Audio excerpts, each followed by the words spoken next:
देख रहे हैं BBC सिटी न्यूज।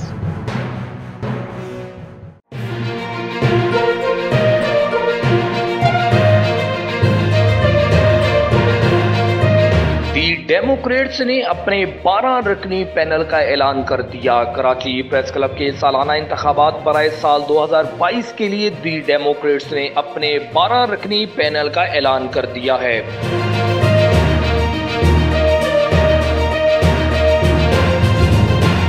दी डेमोक्रेट्स पैनल के लिए जियो न्यूज रोजनामा जंग कराची से सदारती उम्मीदवार फाजल जमीली, रोजनामा काबिज से नायब सदर के उम्मीदवार अब्दुल रशीद मेमन, KTN न्यूज से खजांची के लिए अब्दुल वहीद राजपर, रोजनामा बिजनेस रिकॉर्ड से सेक्रेटरी की नशिस्त के लिए मोहम्मद रिजवान भट्टी, दुनिया न्यूज से वाबस्ता ज्वाइंट सेक्रेटरी के उम्मीदवार मोहम्मद असलम खान,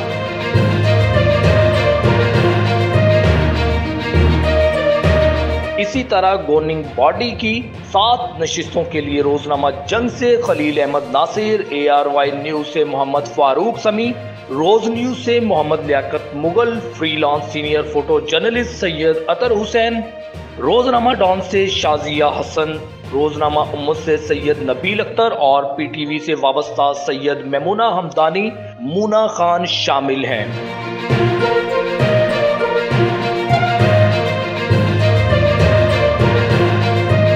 मौका पर रोजनामा बिजनेस रिकॉर्ड से अमसाल सेक्रेटरी की नशिस्त के लिए नामजद साबका secretary press club Mohammad Rizwan Bhatti ने कहा कि हम ही सहाफ़ी बरादरी के लिए मेहनत, मोहब्बत, दयानत और खिदमत से इस तसलसल के अमीन हैं। क्लब के अंदर हमने एक नया डाइनिंग हॉल बनाया है। क्लब के में जब से क्लब बना है आज तक क्लब में सिर्फ एक डाइनिंग हॉल था। हमने एक नया डाइनिंग हॉल का इजाफा किया जहाँ पे मेम्बरान को अच्छी सर्विस मिलेगी, अच्छी सहूलत मिलेगी।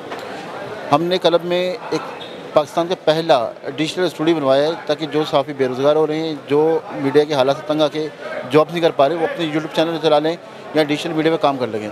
तो हमने लोगों को मछली पकड़ना सिखाई है, मछली खिलाना नहीं सिखाया। उसके अलावा हमने मेम्बरान की फलाह व बहबूद के लिए 1 करोड़ रुपये का फ़ंड मुख्तस किया है। एक हॉस्पिटल में उतियारा मेमन अस्पताल है, बड़ा अस्पताल है शहर का, वहाँ पर सालाना 1 करोड़ रुपये तक का कराची KPC के मेम्बरान है उनका इलाज मुआवजा हो सकेगा। उसके अलावा चूँकि इस साल गवर्नमेंट ने हमारी दरख्वास्त पर हमारी ग्रांट डबल की है। पहले क्लब को 2.5 करोड़ ग्रांट मिलती थी, इस साल 5 करोड़ रुपये हो गई है। तो 5 करोड़ चूँकि हमारे पास सरप्लस है तो हमने उसमें से 1 करोड़ रुपये अपने एक नया इंडोमेंट फंड बना दिया है जिससे हम मेम्बरान की फलाह बहबूद का काम करेंगे, जिसमें बच्चों की फीसों का मामला हो गया या उनके दीगर मामला हो गए, उसको हम इंशाल्लाह हल करेंगे। और ये 1 करोड़ का फंड इस साल 1 करोड़ है, अगले साल 2 करोड़ होगा, फिर 3 करोड़ होगा। इस साल इसमें हम इसमें इजाफा करते जाएंगे। उसके साथ साथ हमने जो एक बड़ा मसला था क्लब का, वो प्लॉटों का मसला था कि प्लॉट्स थे 211 मेम्बरान के, वो फंसे हुए थे, वो उनको मिल नहीं रहे थे। इस साल 7 साल से फंसे हुए मसले को हमने आज हल किया है, इस साल हल कर दिया है और जो हमारे 211 मेम्बरान हैं उनको मुतबादिल प्लॉट हमने दिलवाएँ।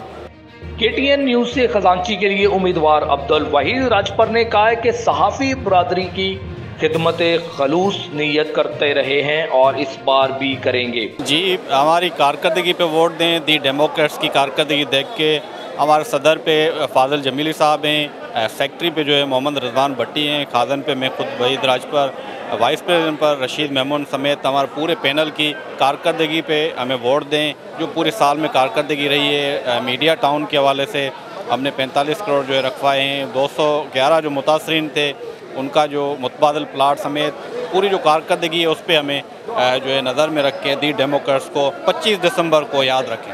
मजीद कहा है कि हाउसिंग स्कीम के तमाम मराहल दी डेमोक्रेट्स की अंतः मेहनत से मुकम्मल हो चुके हैं। हमारी कारकर्दगी आपके सामने है, कोई सदाकत नहीं है इल्ज़ामात में। इल्ज़ामात ये हर साल जो है नवंबर से स्टार्ट होते हैं और दिसंबर में ख़त्म हो जाते हैं। तो हमारी कारकर्दगी पे वोट दें और सपोर्ट दें। 25 दिसंबर को दी डेमोक्रेट्स को याद रखें। कराची प्रेस क्लब के सालाना इंतखाबात के लिए पोलिंग 25 दिसंबर 2021 बरोज हफ्ता सुबह 9 से शाम 5 बजे तक बगैर किसी वक्फे के कराची प्रेस क्लब में जारी रहेगी। सालाना इंतखाबात के लिए हस्बे रवायत वोट डालने के लिए क्लब का कार्ड दिखाना लाजमी करार दिया गया है।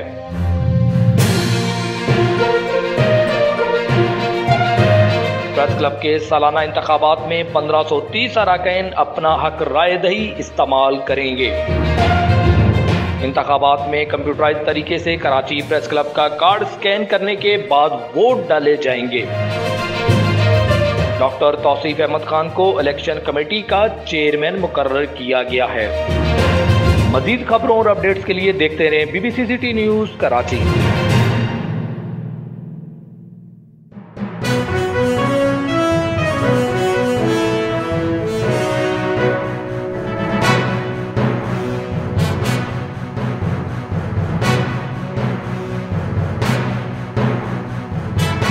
आप देख रहे हैं BBC सिटी न्यूज़।